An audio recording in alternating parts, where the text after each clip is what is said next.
Okay, let's unpack this. Palliative care. It's a term, isn't it, that can feel, well, pretty weighty for a lot of us. Mm-hmm. It definitely touches on things maybe we'd rather not think about sometimes. Yeah. But look, this week, May 11th to 17th, is National Palliative Care Week here in Australia. Right. And the theme this year, what's your plan?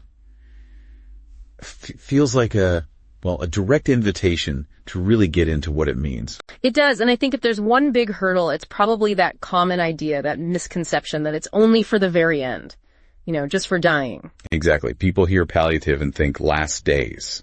But the real aim, the fundamental purpose, is actually, quite the opposite in many ways. It's about helping people with a serious or life-limiting illness live as well as they can. As long as they can. Precisely. It's about quality of life, maximizing it, not just managing the decline. So it's not like giving up. It's more about actively engaging with life, right? Even with big health challenges. Absolutely. It's about living fully.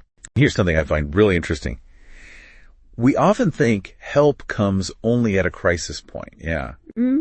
But you're saying palliative care can actually be better if it starts much earlier. That's a key point, yes. Getting that support integrated earlier on, it allows for more proactive management, fewer crises. Ah, I see. So you feel more in control. Exactly. And that links to the bigger picture. Palliative care takes this really holistic view. It's not just about physical things like pain, though that's crucial, obviously. Right. Pain management is huge. It is, but it also looks at emotional well-being, spiritual needs, and importantly, support for the family and carers.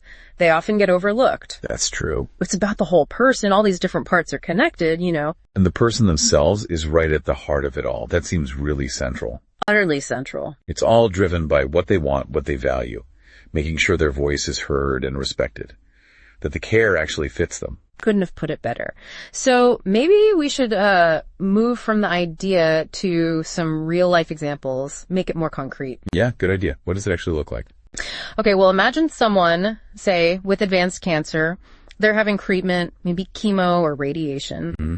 And alongside trying to fight the cancer, they're dealing with really tough side effects. Maybe extreme fatigue, feeling sick all the time, just generally unwell. Right. That can be really debilitating. It can. So the palliative care team can step in there. They help manage those symptoms, not just with medicine, but maybe with physiotherapy or practical advice or psychological support.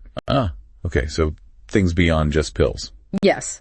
And they also offer that emotional and spiritual support for the person and their family. It's a really tough journey. That really clarifies it. It's about improving things now while they're still going through treatment and living life, not just thinking about the future. Okay, so what about someone maybe not with cancer, but with a chronic condition like severe heart failure or bad lung disease? Maybe they're at home, not necessarily in hospital right now. Yeah, another great example. So someone like that might be struggling day to day with, say, breathlessness, or perhaps a lot of anxiety related to their condition. It must be really frightening. It really can be. So in that situation, palliative care, often delivered at home, focuses on managing those specific symptoms, finding ways to ease the breathlessness, manage the anxiety. To improve their comfort at home. Exactly. Help them live as fully as possible, maintain some independence. It's definitely not about just resigning yourself to feeling unwell. It's about finding ways to live better with the condition. Okay. That makes a lot of sense. It's a much broader picture than I think many people have. It is. And that brings up a challenge, doesn't it? How do we get this broader understanding out there? Move past that end of life only idea. Well, I think this year's theme, What's Your Plan, is actually quite smart for that. It forces you, encourages you to think ahead, proactively. It really does. It reframes it. Planning ahead, in this context, it's genuinely an act of kindness. Kindness to yourself and your family. Both, absolutely.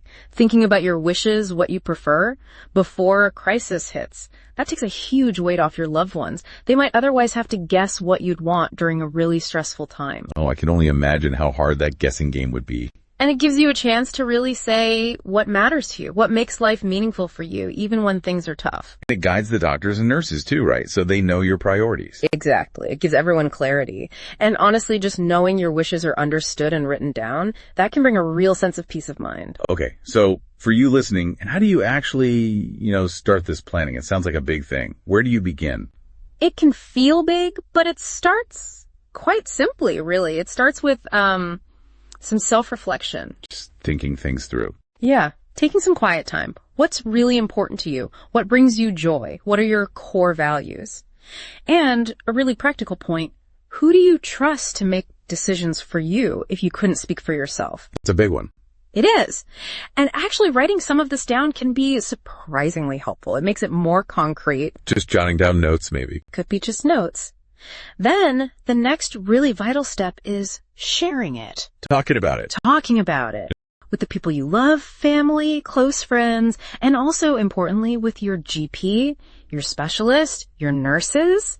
Your healthcare team needs to know too. It might feel awkward though bringing it up, like it's going to be a really heavy conversation. It might feel that way, but it doesn't have to be. You could just start by saying something simple, like, look, I've been doing some thinking about what's important for my healthcare, and I'd like to share that with you. Keep it straightforward. Yeah. You might actually find people are relieved you brought it up, and it's crucial to remember this isn't like a one-and-done conversation. Okay. So it can change. Definitely. Your feelings, your priorities, they might shift over time as things change, and that's totally okay. The key is to keep the conversation going. Revisit it now and then. Keep talking, keep sharing. Makes sense. Now, another thing. Where does palliative care actually happen? Is it always in a hospital or a hospice? No, not at all. That's another common misunderstanding. It's actually quite flexible. Okay. Palliative care can be provided right in your own home, which many people prefer. It can be in a hospital, yes. Or it might be in a residential aged care facility. So there are options. There are options. The goal is always to provide the right care in the right place, matching what the person needs and wants. And who actually provides this care? Is it just one doctor or nurse? Oh no, it's very much a team effort. That's one of its strengths. A multidisciplinary team, is that the term? That's the one. You'll have doctors, specialist palliative care nurses, social workers who are brilliant at helping navigate practical and emotional counselors, maybe spiritual care practitioners. Physiotherapists too, you mentioned. Yes. Physios, occupational therapists, dietitians, depending on the need. Each person brings their specific expertise. Sounds incredibly comprehensive, like they cover all the bases. They aim to. Support for the person, support for the family. It's integrated care. And we touched on this, but just to be really clear, it's not just for older people. Absolutely not. That's so important to stress. Palliative care supports people of all ages who are facing serious illness. Children, teenagers, young adults, middle-aged people, older adults. The principles are the same. Tailoring the care.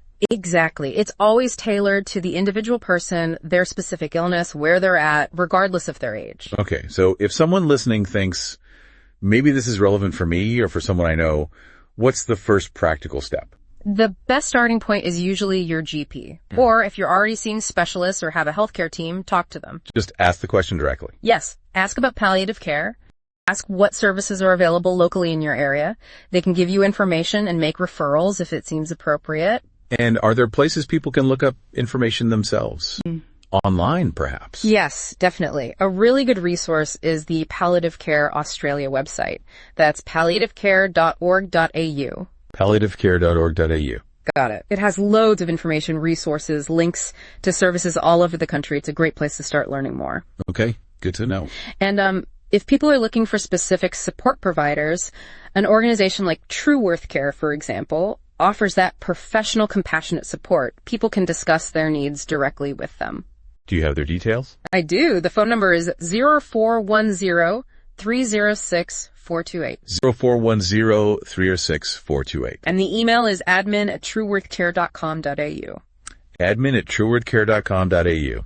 Okay, we'll make sure those are available. They're there to listen and help guide people. Excellent. So as we kind of wrap up thinking about National Palliative Care Week again, let's circle back to that main question. What's your plan? Yeah, what's your plan? Who have you actually shared it with? And maybe the biggest one, what really matters most to you? They are powerful questions, aren't they? We'd really encourage everyone, just to give them some thought. Starting the conversation, even in a small way. It can make such a difference for you, for your family, getting those wishes known. Absolutely. Your care, your way, Let's plan it together.